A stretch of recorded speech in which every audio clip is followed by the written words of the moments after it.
Well. Gonzaga once again has proved me right and a bunch of you wrong. Last night, Gonzaga played Baylor in a very highly anticipated championship game. It was getting a ton of hype because most people were saying that Baylor and Gonzaga were the best teams throughout the entire season. You know how I am on this channel. I don't sugarcoat anything, and Gonzaga got milly rocked. The final score was 86-70, but if you watched that game, it wasn't even that close. From the start, Baylor dominated Gonzaga in every aspect of the game till the end. From the defensive side of the ball to offense and even offensive rebounding, which we'll talk about a little later in this video. It wasn't even one of those games where Baylor just slowly wears them down. They dominated them. They jumped down on Gonzaga with a very early lead, and I think at one point they was even up 21-6. When I saw that happen, I knew right there the game was over, because if you can punch Gonzaga in the mouth, they don't know how to react. Before we talk about any other parts of the game,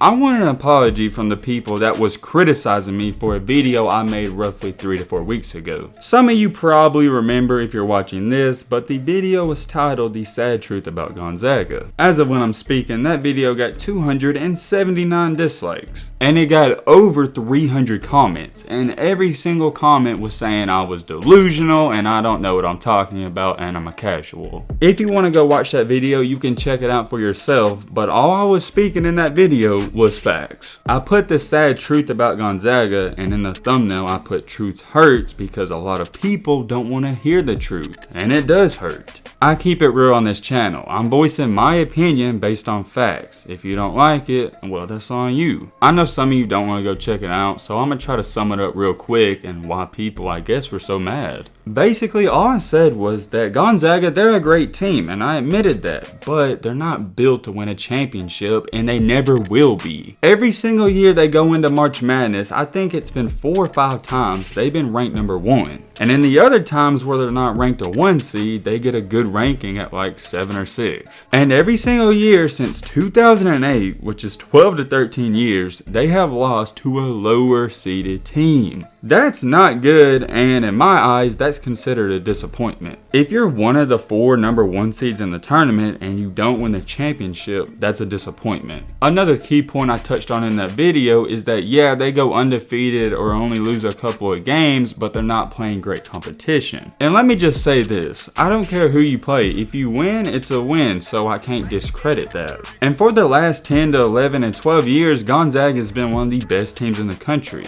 But with that being said, they will never, and I mean this, they will never, I said it in the video 3 weeks ago, they will never win a championship. It's not like I'm making an uneducated guess or doubt. I have reasons and facts behind it. I stated every reason and fact in that video why I don't and will never believe in them in March Madness. I'm not a Gonzaga hater, and I'm not a hater in general. I'm just going off of what I've seen. I know what some of you are thinking, yo Matt, why don't you believe in them or what's going on? They're a good team, and even a great team, I'll give them that, but they're not built for March Madness, and here's what I mean. All throughout the season, they either go 30-0, 29-1, or 28-2. We get that, and that's good. But every single year, they're beating teams by 20 or 30 points. And even though that's good, it doesn't prepare you for close games. And when you're not prepared for close games and adversity, and when things don't go your way, when that happens to you in March Madness, you don't know how to react. And last night was a perfect and prime example.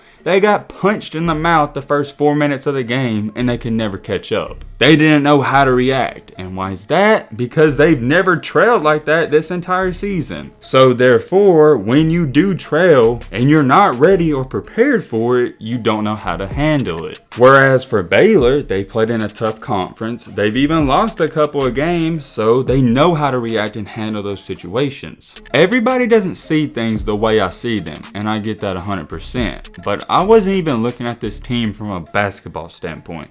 I was looking at them from a real life standpoint. What I'm telling you and talking about with Gonzaga is real life knowledge. It's not basketball knowledge. So for the casual fans that were commenting all that stuff saying I don't know what I'm talking about, I'm not the casual, you are. I know.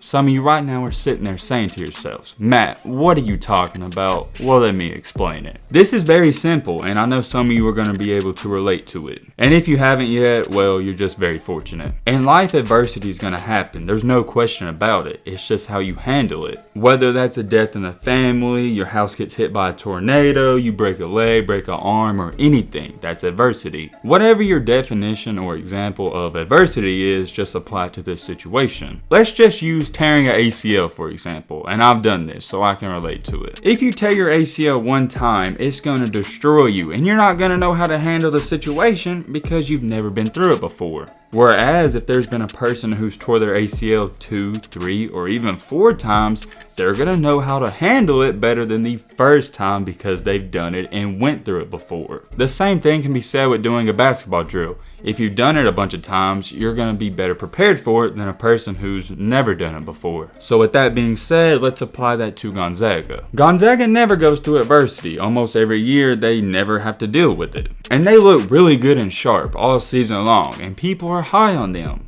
But when they get to March Madness, they have to deal with adversity. So once they're in a dogfight and play 1 to 2 close games, they're not prepared for it, so they don't win. I can't dumb it down any more than I just did with that. With all that being said, let's get back on topic with the game. The only bright side for Gonzaga is that Jalen Suggs looked phenomenal and he improved his draft stock even more. Timme had 12 points, he was 5 for 7 from the field.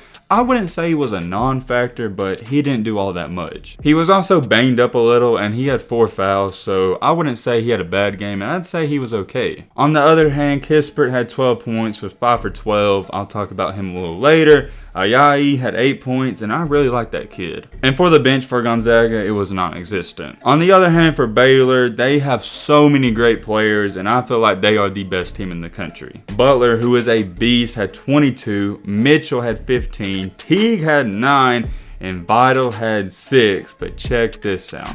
He had 8 offensive rebounds. 8 offensive rebounds is game changing. He got them so many extra possessions, and in my eyes, he was the player of the game. They also got a quiet 13 from Flagler who comes off the bench, and that was a key factor. One guy I really love, but he didn't do that much, is Matthew Meyer. He's got that mullet and he can hoop, so don't sleep on him next year. I think Baylor has 4 to 5 and 6 players that are legit studs. I think those players are Butler, Mitchell, Teague, maybe Vital, but Chachu was good. He was in foul trouble. And Flagler and Meyer. I'm not going to spend too much time talking about the Baylor players because we saw how good they are. I'm going to talk about Corey Kispert a little, and this is going to be interesting. So, I've tried buying into him all season long. All people do is talk about how great he is, but I've just never seen it against competition. I don't care what you do when you're playing the University of McDonald's Christian. I want to see you do it against competition like Baylor or Ohio State or Duke or any good team like that. I understand Duke had a bad year, but they're always a powerhouse. I do get the hype somewhat because he averaged 19 points this year, 5 rebounds, 2 assists, and shot over 50% from the field. But like I said, you weren't playing calm. He's also a senior, and I understand that doesn't really mean nothing, but you should be putting up good numbers. In Kispert's last 5 games for the NCAA tournament, he had 16 points, 12, 18, 15, and 12. And when you hear that, you're like, Matt, why are you hating or why are you talking down on him? That's not too bad. In 4 out of those 5 games, he never even shot over 46%. And I understand the hype somewhat because putting up double figures, it's nice. I can't knock that. But people were talking about Kispert like he was the best thing since sliced bread. All throughout the tournament, I watched every Gonzaga game. I was waiting to see him go off for at least 25 or 30, but it never happened. And in the championship game, you can only score 12 points and you're supposed to be an All-American?